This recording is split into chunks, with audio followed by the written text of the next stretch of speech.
Welcome back to Preeti village vlog. So ಯಾರಿನ್ನೂ ನನ್ನ ಚಾನಲ್ನ ಸಬ್ಸ್ಕ್ರೈಬ್ ಮಾಡ್ಕೊಂಡಿಲ್ಲ, ಪ್ಲೀಸ್ ಈಗಲೋಗಿ ಸಬ್ಸ್ಕ್ರೈಬ್ ಮಾಡ್ಕೊಳ್ಳಿ. ಹಾಗೆ ಈ ವಿಡಿಯೋನ ಎಂಡವರೆಗೂ ಸ್ಕಿಪ್ ಮಾಡೋದಾಗೆ ನೋಡಿ. ನಿಮಗೇನಾದರೂ ಈ ಇನ್ಫಾರ್ಮೇಷನ್ ಇಷ್ಟ ಆದರೆ ಲೈಕ್ ಮಾಡಿ. ಫ್ರೆಂಡ್ಸ್, ಇವತ್ತು ನಾವು ಪ್ರತಿಯೊಬ್ಬರ ಮನೆಯಲ್ಲೂ ವಿಶೇಷವಾಗಿ ಪೂಜೆ ಪುನಸ್ಕಾರಗಳಲ್ಲಿ ಬಹಳ ಮುಖ್ಯ ಸ್ಥಾನ ಪಡೆದಿರುವ ವೀಳ್ಯದೆಲೆ ಬಗ್ಗೆ ಕೆಲವೊಂದು ಆಸಕ್ತಿಕರ ಮಾಹಿತಿಗಳನ್ನು ನಿಮ್ಮ ಜೊತೆ ಶೇರ್ ಮಾಡ್ಕೊಳ್ತಾ ಇದ್ದೀನಿ.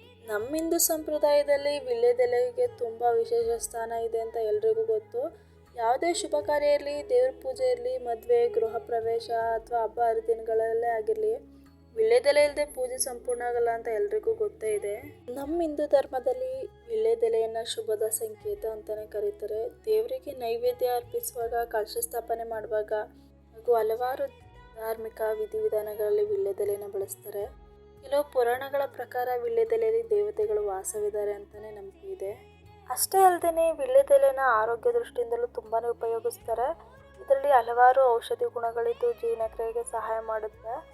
ಹಾಗೆ ಹಳೆ ಕಾಲದಲ್ಲಿ ಊಟದ ನಂತರ ವೀಳ್ಯದೆಲೆ ಸೇವಿಸೋದು ಕೂಡ ಒಂದು ಒಳ್ಳೆ ಪದ್ಧತಿಯಾಗಿತ್ತು.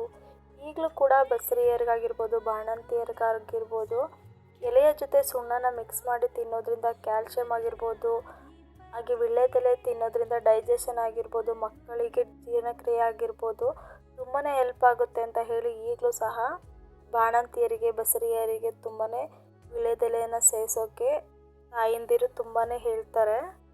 ಪೂಜೆಯಲ್ಲಿ ವೀಳ್ಯದೆಲೆಯನ್ನು ಬಳಸುವಾಗ ಸಾಮಾನ್ಯವಾಗಿ ಹಸಿರಾಗಿರುವ ಕಲೆಗಳಿಲ್ಲದ ಸ್ವಚ್ಛವಾದ ಎಲೆಗಳನ್ನೇ ಆಯ್ಕೆ ಮಾಡ್ತಾರೆ. ಯಾಕಂತ ಹೇಳಿದ್ರೆ ಇದು ಶುಭದ ಸಂಕೇತ ಅಂತ ನಂಬ್ತಾರೆ ಕೂಡ.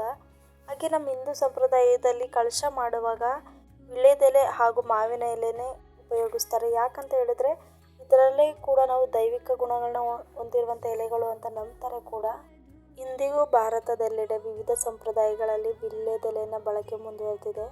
ನಮ್ಮ ಸಂಸ್ಕೃತಿ, ಪರಂಪರೆ ಮತ್ತು ಆಧ್ಯಾತ್ಮಿಕತೆಯೊಂದಿಗೆ ಬೆಳೆದುಕೊಟ್ಟಿರುವ ಈ ಸಣ್ಣ ಎಲೆ ನಿಜವಾಗಿಯೂ ವಿಶೇಷವಾಗಿದೆ ಅಂತಲೇ ಹೇಳ್ಬೋದು.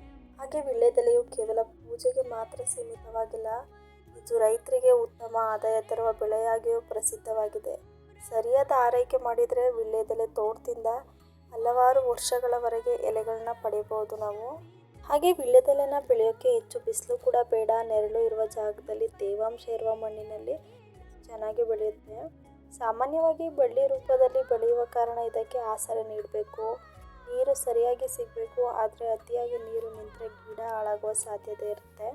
ಹಾಗೆ ಯಾರೆಲ್ಲ ಮನೆ ಹತ್ರ ವೀಳ್ಯದೆಲೆ ಗಿಡಗಳನ್ನ ಬೆಳೆಸಿದಿರೋ ಅವರಿಗೆ ಯಾವಾಗಲೂ ಕೂಡ ಪಾಸಿಟಿವ್ ವೈಬ್ ಅನ್ನೋದು ಇರುತ್ತೆ. ಯಾಕಂತ ಹೇಳಿದ್ರೆ ವೀಳ್ಯದೆಲೆನ ನಾವು ಲಕ್ಷ್ಮಿ ಸಂಕೇತ ಅಂತಲೇ ಹೇಳ್ತಾರೆ.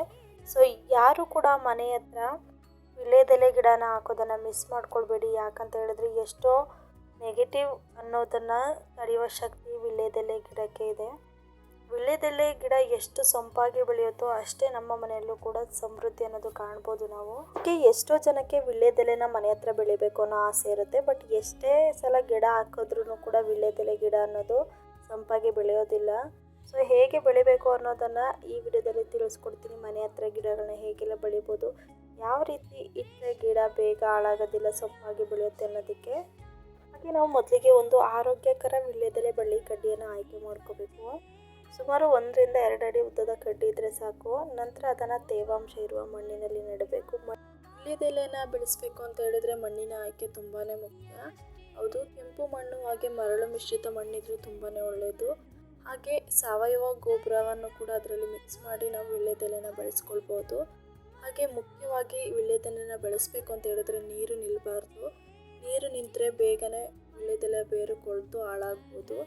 ಆದರೆ ಕೊಳ್ತೋದಾಗ ನಾವು ಯಾವಾಗಲೂ ವೈಜ್ಞಾನಿಕ ಕಾರಣನ ಹುಡ್ಕೋದಿಲ್ಲ, ವೀಳ್ಯದೆಲೆ ಯಾಕೆ ಹೀಗೆ ಹಾಳಾಯಿತು ಅಂತ, ಏನೋ ನೆಗೆಟಿವಿಟಿ ಅನ್ನೋದಿದೆ ಅಂತ. ಬಟ್ ಮೊದಲನೇದು ನಾವು ವೀಳ್ಯದೆಲೆನ ಯಾವ ಮಣ್ಣಿನಲ್ಲಿ ಹಾಕಿದ್ದೀವಿ, ಹಾಗೆ ನೀರಿನ ತೇವಾಂಶ ಎಷ್ಟಿದೆ ಅನ್ನೋದನ್ನು ನಾವು ನೋಡಿಕೊಂಡ್ರೆ ಯಾವುದೇ ರೀತಿಯ ಮನಸ್ಸಿನಲ್ಲಿ ಗೊಂದಲ ಅನ್ನೋದು ಇರೋದಿಲ್ಲ.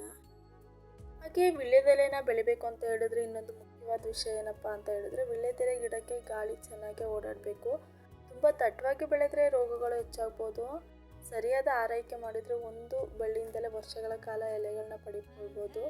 ಅದಕ್ಕಾಗಿಯೇ ಅನೇಕ ರೈತರು ವೀಳ್ಯದೆಲೆ ಬೆಳೆಯನ್ನು ಲಾಭದಾಯಕ ಬೆಳೆಯಾಗಿ ಪರಿಗಣಿಸ್ತಾರೆ. ಹಾಗೆ ನಾವು ಕೂಡ ಮನೆಯ ಬಳಿನೇ ವೀಳ್ಯದೆಲೆನ ಬೆಳೆದು ನಮ್ಮನೆ ಪೂಜೆಗೆ ವೀಳ್ಯದೆಲೆನೇ ಬಳಸ್ಕೊಳ್ಳೋಣ. ಸೊ ನಾನು ಕೊಟ್ಟಿರುವಂಥ ಇನ್ಫಾರ್ಮೇಷನ್ ನಿಮ್ಗೆ ಇಷ್ಟ ಆದರೆ ಪ್ಲೀಸ್ ನನ್ನ ಚಾನಲ್ನ ಸಬ್ಸ್ಕ್ರೈಬ್ ಮಾಡಿ ಸಪೋರ್ಟ್ ಮಾಡಿ.